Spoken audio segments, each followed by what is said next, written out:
Welcome to Amy's Bookshelf Reviews podcast. Sit back and listen to interviews, discussion about books, and anything else literary. There's always something or someone new on the show. Good evening, listeners. I'm Amy Shannon, and welcome to Amy's Bookshelf Reviews podcast. Conversations, revelations, and inspirations behind the book. You never know where the conversation will lead us, so let's find out. Tonight we have two guests, a husband and wife, author team.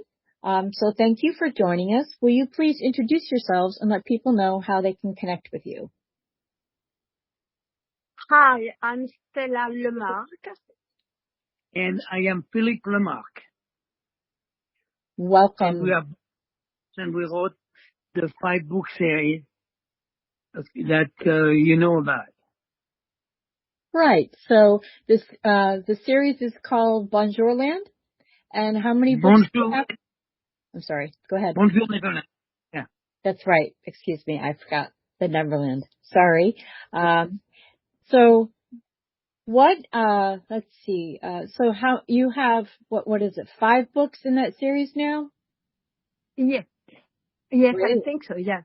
Yeah. 5. There is this one on the work. On the work, the 6th one. Yeah. Oh. Yeah. I can't. Another one.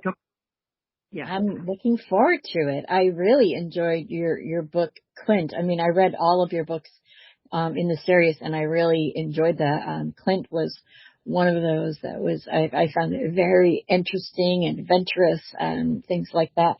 But so besides this book series, have you written other books or any other type of writing? A couple of essays, that's all, but nothing special, nothing really. We've been working on this for 10 years.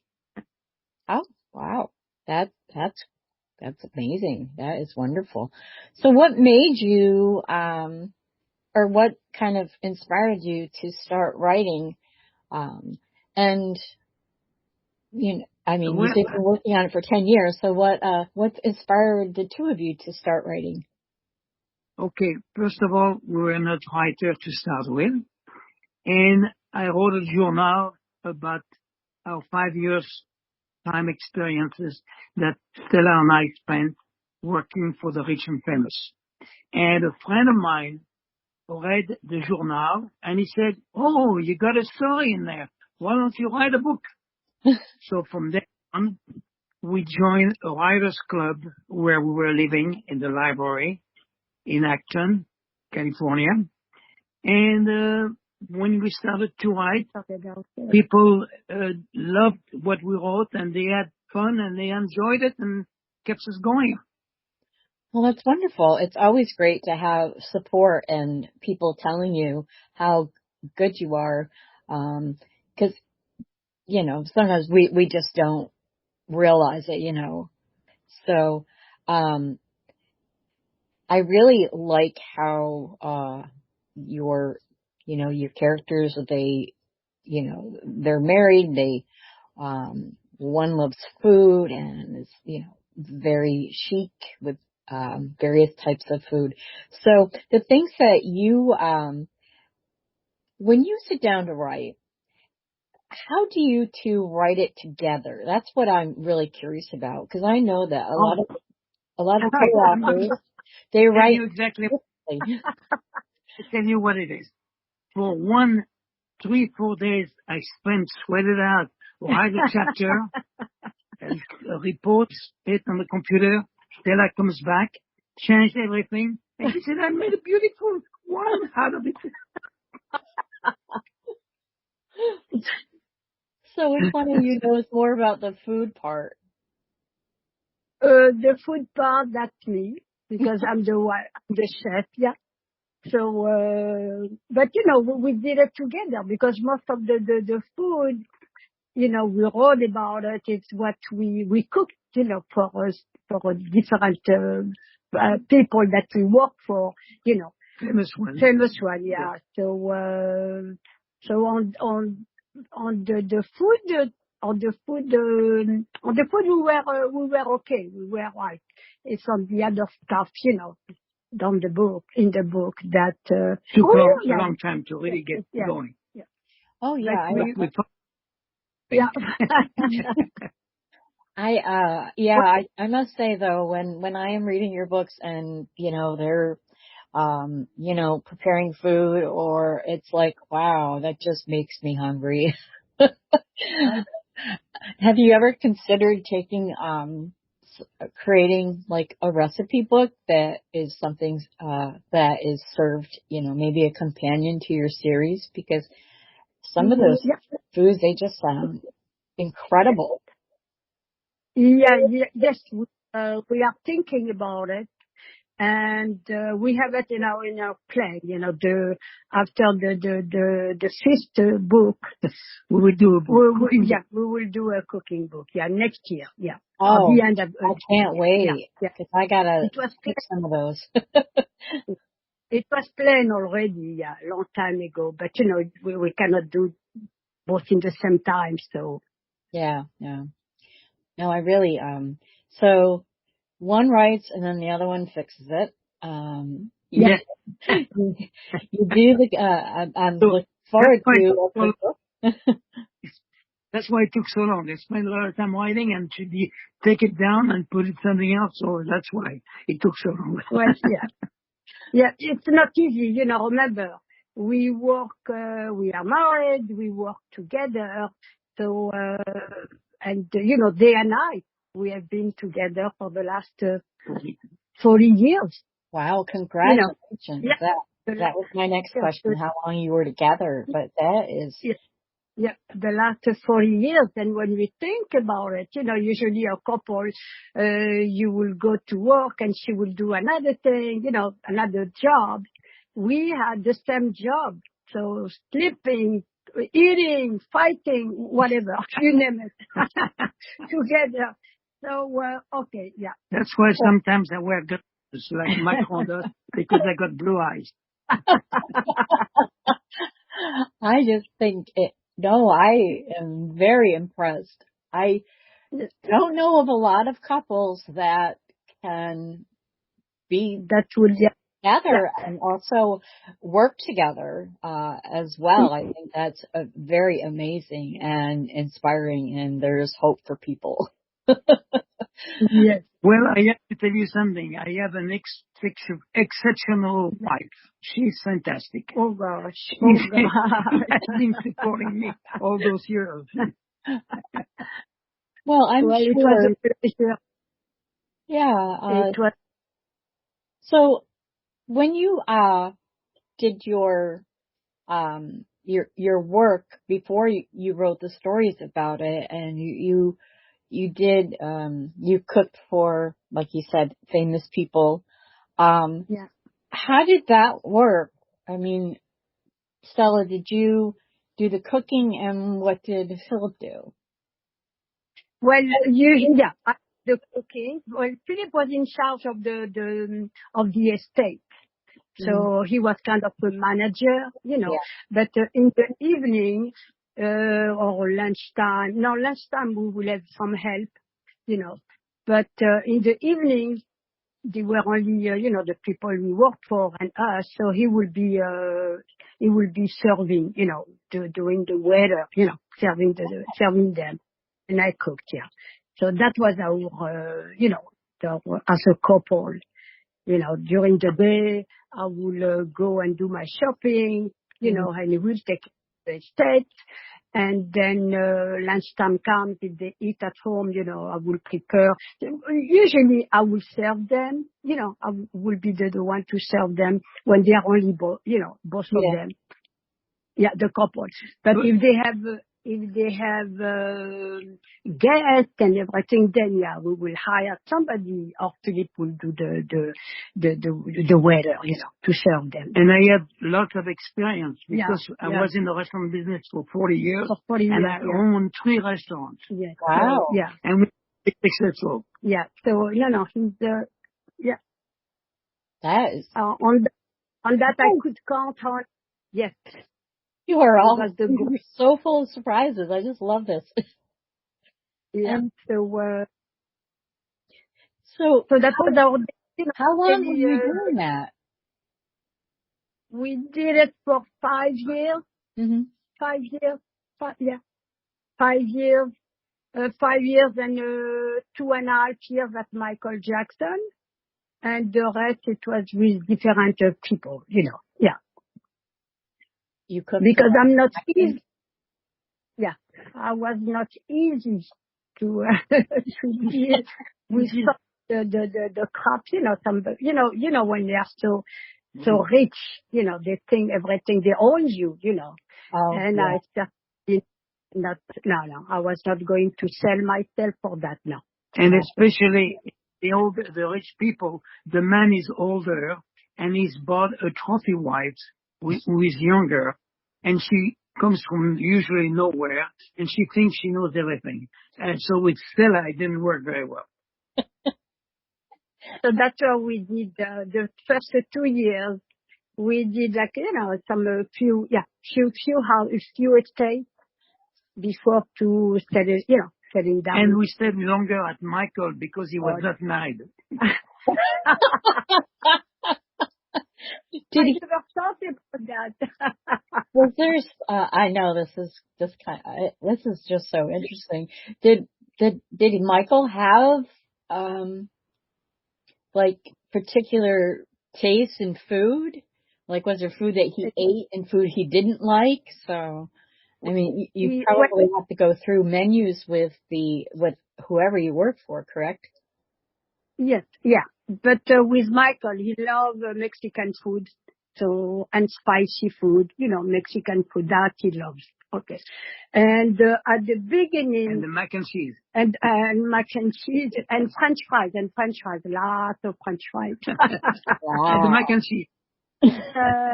At the first 6 months or a year. The 2 years, we were there 2 years and a half. Michael was kind of a vegetarian, okay? Mm-hmm. So, once in a while, he will eat the chicken, the white of the chicken breast, stuff like that. But, no, he was very easy to clean. It was really easy. I did? think the children around him were more difficult to take care of than himself and the growing up around Michael. Okay. That is sweet, and it's not a side of Michael that pretty much anybody ever saw. So that is just that is so great. So, but he was I want to say one thing. With us, he was the nicest person in the whole world. Okay. Oh yes. He treated us very, very well. Like he said, I like them, give them everything they want, Yeah. So we spent 2 years and a half in a jail, in a golden jail. I say golden jail because we couldn't have our children, family, or friends coming like we used to in some other state. We were, because we stayed there, we lived there, we live in the estate. So, our friend will come and, and Philip's kids will come and we have family time. But at the ranch, we couldn't. So each time we get the children, we have to go to LA or to go to Acton itself, whatever. Right. So for us, it's beautiful because it was a beautiful, beautiful space. Ranch. It was gorgeous, unbelievable. And Neverland, but unfortunately, we were that we call it the golden jail. Yeah. Wow. Other than that, we really were so happy, and everything was really great. Yeah. That is wonderful. Yeah. I'm sure it saddened you when he had passed away. Yes. Yeah, because, oh gosh, he didn't have to, whatever happened. Yeah. Yeah, he had a fall. Gosh, when we were talking about him, last week, because each time on the radio, Philip doesn't, besides, the classical music, the rest he doesn't. So each time we hear Michael, I said, that was the right post. So, Yeah, and I heard they're coming out with a movie about him this spring or something like that. Because I know they're doing one about Elvis Presley, and then I saw something that they're doing something on Michael. So I'm looking forward to both of those. Yeah. Oh, yeah. We saw something here. They did something. We saw it, and that was it's kind of, you know, when he was before he died. You know, he was preparing for London. Yeah. So that's what we saw. That was fantastic to watch it. Yeah. To watch him. His last day, as a matter of fact. Yeah. Those were his last day when he was rehearsing for London. You know. Yeah. Yeah. So, but you know, that's life, and we need to go on. Yeah. That is totally true. I know. Yeah. You know, I grew up listening to his music, so you know, but I always, you know, they had so much garbage in the process. They do that for anyone and anything they can exploit and make them out to seem like they're something that they're actually not. And for you to tell me that he was, you know, like one of the nicest people, I could see that, you know, I don't know, it's just something that, you know, I didn't know him personally, but I could just see that, he was just a nice guy. Yeah, well, we know him really personally. He was coming to the kitchen beside me. Philip even saw him. He was on a little... with his panty. With panty, yes. His panty. Because he opened the door and Philip was in the hallway. Yeah. So, you know, we really... And he loved us because we were French and the accent and everything. He loved it. Yeah. So that was the... No, that is amazing. So when you were talking about there were so much garbage, you have to understand, and that's what we learned it from him, because once in a while, you know, he would stand in the kitchen at the counter and with one of his guests and talking, you know, in front of us. And like you say, bad news is good news. It's good news. It's good news. That means, you know, the news, they need that garbage about people, famous people, because that sells. Everything sells. If you say, oh, you know, I'm happy, I'm glad, I have my children here, everybody is great and nice, and nobody cares about it. They only need about the garbage around it. So that's what sells. Yeah, and even now, unfortunately, they look at their, you know, for celebrities and the ones that have passed, it can be exploited, and also they make it seem like whoever passed, like it was like their fault, and then if they have children, like even now I see articles about, you know, his children and what they're doing and why, you know, what money he left. And I just think it's really nobody's business how much money you have. But I'm broke, so I got like $20, but that's about, you know. So, but did you, I was thinking about, well, the last book that I had read and reviewed was Clint. So did you ever have someone that was similar to Clint? Yeah. Oh, wow. Yeah. Everything on the book, on each book, on each book? On each book. Well, it's more than. It's all taken from the last. It's all taken from what we have been through, what we lived through. Okay, and of course we did it, you know, kind of. It's a novel. As a novel. Right. Yeah. So but especially the silver fox, the number 3. That's really what's happening at Neverland Ranch. Yeah. Oh, so I can go back and read that again. Each of our novella, we call it novella, each of our book, which is a novella, It's a complete story. It's a complete story about what we have been through. Okay, so that Clint, he did live, we did meet him, and the guy, we did, Well, actually, the ranch was like a hotel. He had so many talking about friends. Clint. Clint. Oh, yeah. We're talking sorry about Clint. So Okay. Clint, he came. He was a friend of our, Anyway, That is very. And and we advancing the money and everything. Yeah, I remember. Oh, The day wow. we are not putting anything on our credit card. He has to pay, otherwise, Clint, yeah.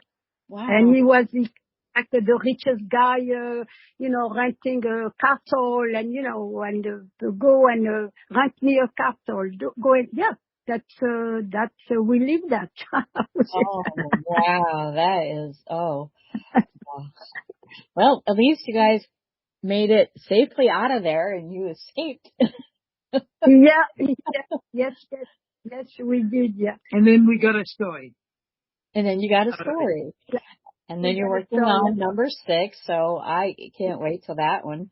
I can get my hands on that. That sounds very exciting because I love your stories and the way you tell them, and the fact that you have experienced what you put in your books, and that makes it all the more real, Obviously, the names have been changed to protect the innocent or whatever, but it's kind of like it sounded like sometimes, it was like an adventure. And I remember when I was reading Clint, I'm thinking, wow, this is like really incredible. And I didn't realize that it was taken from real life experience. So now that I do, it's very incredible. And I am so glad you guys made it out of there. Yes, and that was really a great adventure. No, really, was, because, we laughed a lot. We spent our time laughing because, we laughed. We never cried, but I cried maybe for the other employees, the other, for the maids, that were working for the people.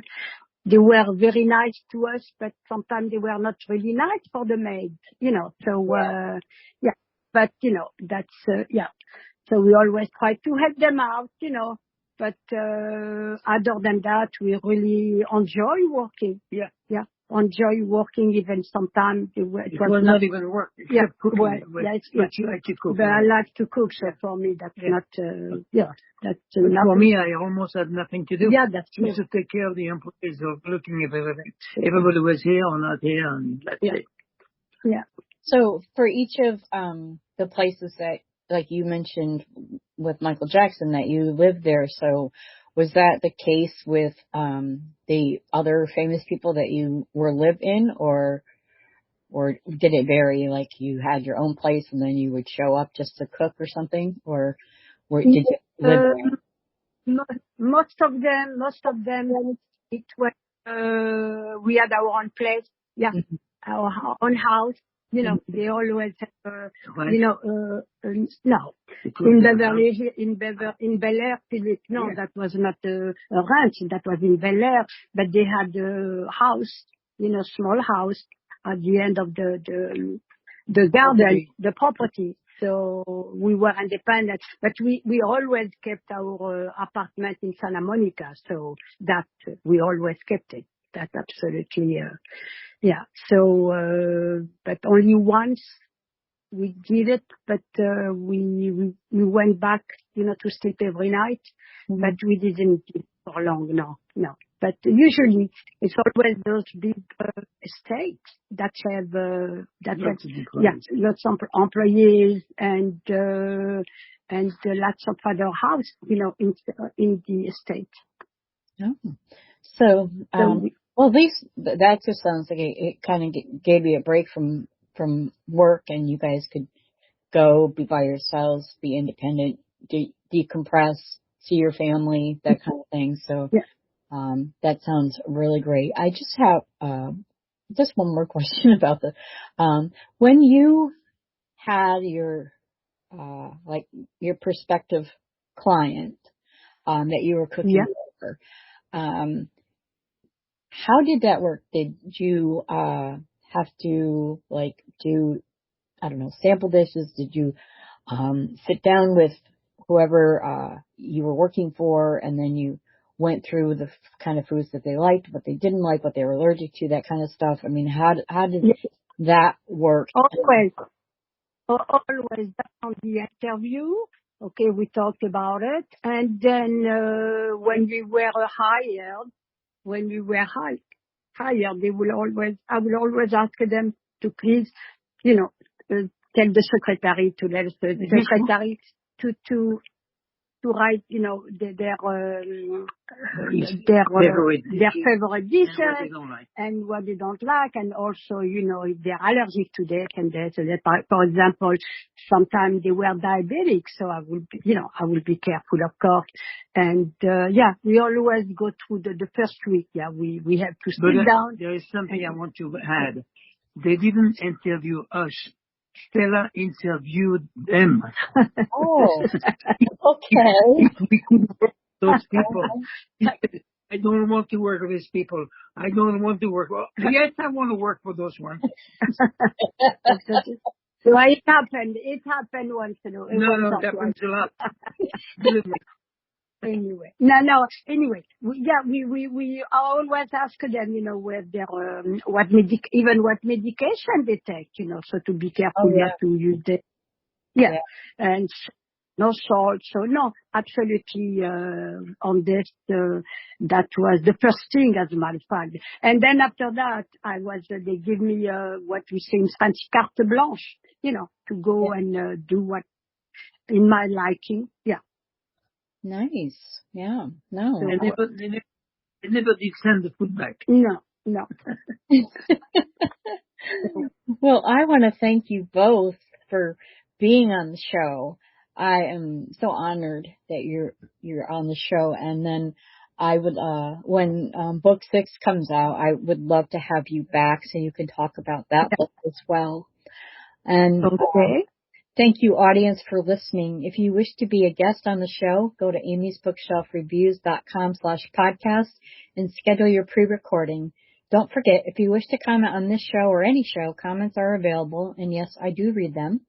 And join me again next week for another great conversation. Please follow this podcast on Spotify, and if you want to check out my work, just Google me. I'm Amy Shannon. Be safe, be well, and always be kind. Tune in here again next week for another tantalizing discussion. Thank you for listening to Amy's Bookshelf Reviews podcast.